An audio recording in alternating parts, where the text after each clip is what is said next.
मेरा नाम मोहित है और ये कहानी मेरे दादाजी ने मुझे सुनाई थी। उनके शब्दों में ये सिर्फ एक कहानी नहीं थी, बल्कि उनके गांव में घटी एक सच्ची घटना थी जिसे सुनकर मैं अंदर तक डर गया था। दादाजी के गांव के पास एक पुराना किला था जो अब खंडर में बदल चुका था। उस किले के बारे में कहा जाता था कि ये एक अत्याचारी राजा की हवेली थी जो अपने लोभ और क्रूरता के लिए कुख्यात था। राजा अपनी प्रजा को लूटकर अपना खजाना भरता था, लेकिन उसके अत्याचारों की हद तब पार हो गई जब उसने अपनी प्रजा पर इतना जुल्म किया कि वे भूख और दर्द से मरने लगे। कहते हैं राजा का अंत भयानक हुआ। उसकी प्रजा ने उसे श्राप दिया कि वो मरने के बाद भी चैन से नहीं रहेगा। लोग बताते थे कि राजा के मरने के बाद उसकी आत्मा किले में कैद हो गई। उसकी हवेली में इतना सोना और गहने थे कि लोग कहते थे अगर किसी के हाथ वो खजाना लग जाए तो वो जीवन भर अमीर हो सकता है। लेकिन उस किले की असली सच्चाई कुछ और थी। राजा की आत्मा खजाने का पहरा देती थी और किसी को भी वहां कदम रखने नहीं देती। किले में जाने वालों की वापसी या तो मौत के रूप में होती या वो पागल होकर लौटते। दादाजी के गांव में एक आदमी था, रामलाल, जो बेहद लालची था। वो हर वक्त पैसा और संपत्ति के सपने देखता रहता। जब उसने किले के खजाने की कहानियां सुनी तो उसकी लालच चरम पर पहुंच गई। उसने कई तांत्रिकों और ओझाओं से मदद मांगी, लेकिन हर किसी ने उसे चेतावनी दी, ये खजाना नहीं, श्राप है, वहां जाना अपनी मौत को बुलावा देना है। लेकिन रामलाल पर लालच का भूत सवार था। उसने सोचा कि ये सब सिर्फ लोगों को डराने वाली बातें हैं। एक दिन उसने तय कर लिया कि वो खुद किले में जाकर खजाना हासिल करेगा। ये एक अमावस्या की रात थी। आसमान में घने बादल थे और चारों ओर अंधेरा छाया हुआ था। रामलाल ने एक लैंप, एक फावड़ा और अपनी पोटली में कुछ खाने पीने का सामान लेकर किले की ओर कदम बढ़ाया। जैसे ही वो किले के पास पहुंचा, उसे अजीब सी ठंडी हवा महसूस हुई। ऐसा लगा मानो कोई उसे रोकने की कोशिश कर रहा हो। किले के अंदर कदम रखते ही उसकी सांसें तेज हो गईं। वहां चारों तरफ खामोशी थी। टूटी हुई दीवारों और फर्श पर बिखरे पत्थरों के बीच चलते हुए उसे लगा जैसे कोई परछाई उसका पीछा कर रही हो। उसने पीछे मुड़कर देखा, लेकिन वहां कोई नहीं था। रामलाल ने जैसे ही किले के मुख्य कक्ष में कदम रखा, उसे ऐसा लगा जैसे कोई जोर से हंस रहा हो। वो वहीं रुक गया। उसका लैंप अचानक बुझ गया। उसने घबराकर उसे ठीक करने की कोशिश की, लेकिन तभी एक ठंडी आहट ने उसकी गर्दन से पीछे गुजरते हुए उसे कपा दिया।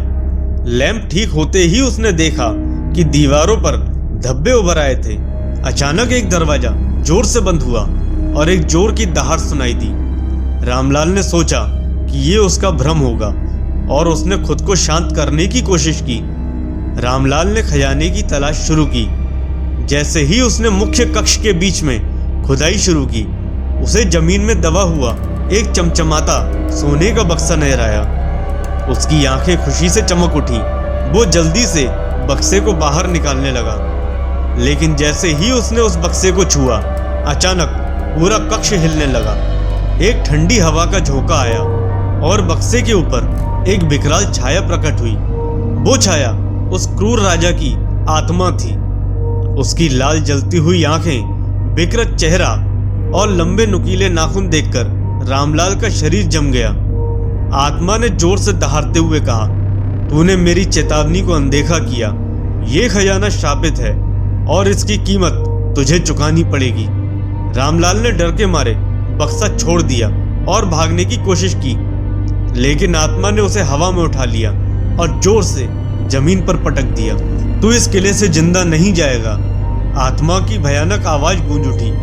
रामलाल ने उठने की कोशिश की, लेकिन आत्मा ने उसे दीवार से उठाकर फेंक दिया। उसका सिर दीवार से टकराया और खून बहने लगा। रामलाल ने खुद को बचाने की बहुत कोशिश की, लेकिन आत्मा ने उसके चारों ओर आग की लपटें पैदा कर दी।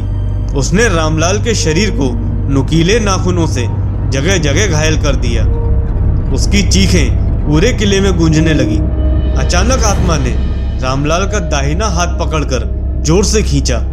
रामलाल दर्द से चीख पड़ा। आत्मा ने उसका हाथ तोड़ दिया। रामलाल को ऐसा लगा कि वो किले के दायरे में फंस गया है। वो जितनी भी कोशिश करता किले से बाहर नहीं निकल पाता। अगले दिन रामलाल को गांव वालों ने किले के बाहर बेहोशी की हालत में पाया।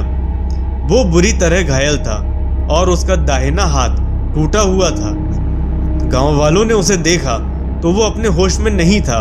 वो बेतहाशा बड़बड़ा रहा था, खजाना नहीं श्राप, खजाना नहीं श्राप, राजा की आत्मा। गांव के एक तांत्रिक ने रामलाल का इलाज किया। तांत्रिक ने उसे एक विशेष अनुष्ठान से ठीक करने की कोशिश की। अनुष्ठान के बाद रामलाल थोड़ा ठीक हुआ, लेकिन वो अपना दाहिना हाथ हमेशा के लिए खो चुका था। वो कभी भी ठीक से चल नहीं पाया और मानसिक रूप से कमजोर हो गया। उसके लालच ने उसे ऐसी सजा दी जिसे वो कभी भूल नहीं पाया। दादाजी ने कहानी सुनाते हुए कहा, रामलाल का लालच ही उसकी बर्बादी का कारण बना।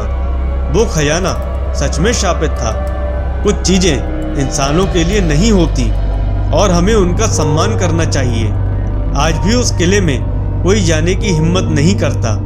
कहते हैं राजा की आत्मा आज भी वहां है, अपने शापित खजाने की रक्षा करते हुए।